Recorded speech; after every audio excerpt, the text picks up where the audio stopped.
Griffin. I work with Neighborhoods Organizing for Change, or NOC. We're here for the People's State of the City. Mayor Hodges laid out her State of the City speech, and she laid out her vision for Minneapolis over the next year.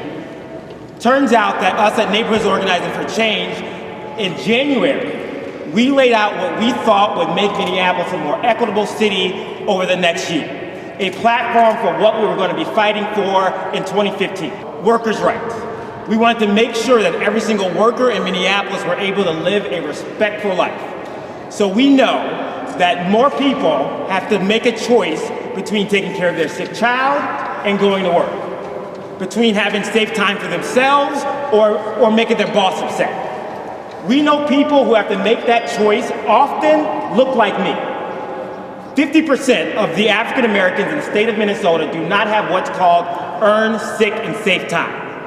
60% of my Latino brothers and sisters do not have earned sick and safe time. We want to fight for a better Minneapolis to make sure every single worker in Minneapolis have the ability to take care of their sick child. We need to stop settling for a minimum wage and start reaching for a living wage. But we also know there's a huge problem with police, right? Every single time we have a barbecue on 9/11 West Broadway, we have a visit by the Minneapolis Police Department. Either we have members that knock who are often stopped for standing outside of our office. We have members that knock who have been stopped, frisked for spitting on a sidewalk. I live in Prospect Park near the University of Minnesota. There are young people on campus that are standing on the corner every single day. There are young people who are spitting on the corner every single day. I want to make sure that my life on campus is just the same as my life when I go to work in North Minneapolis. We want to make sure that we're holding the police accountable here in Minneapolis, and we're going to talk about some stories here as well. I used to work for Super America over in Columbia Heights. I used to work 13 hours a shift for $8.25 an hour, which is not fair. I currently work at Target in Fritley, but I currently left Super America because my mother, she ended up having surgery, and they wouldn't let me get a leave of absence for my mother, so I chose my mother over my job. My scheduling wasn't fair. I worked from 7:30 p.m. at night and had to leave at 8 a.m., which is not fair. I ran the shop by myself. Sometimes I didn't even get to eat. Sometimes I didn't even get to use the restroom. So at the end of the day, us is trying to make a change for everybody who don't have fair scheduling. I used to work for Target Center. I started working there from 2008 all the way to 2012. I got injured 2009. Then in 2012, I got laid off for no reason. Everybody at the job loved me. I wasn't getting paid that much, but I was there because I loved the events and I loved the people there. I got laid off. I didn't get a chance to talk to the union or anybody that could tell me why I'm getting laid off. But I think these four issues of wage theft, paid sick time, living wage, and fair scheduling are absolutely the right thing to do for the city of Minneapolis. And I'm here to pledge my support.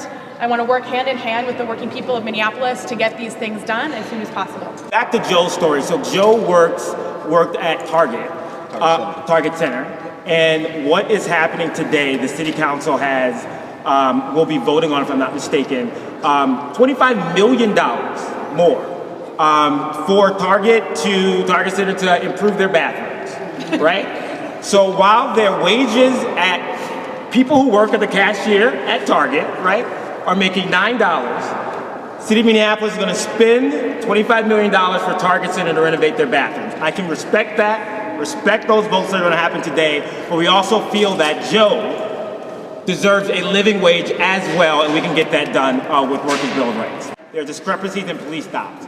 One worker at NOC is Neville Gordon. He is a person, he has a name, he is not a blurred image. I'm just tell you a little incident that happened right like outside the job for me.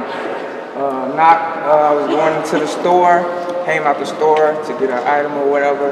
The police was riding down the street. I seen them look at me, I looked at them back, and then like 3 seconds later they hopped out the car. So I was like right next door to the job. And then when they hopped out, I told them, why would you stop me in front of my job? I didn't do anything. They said I was spitting. My job came out to back me up.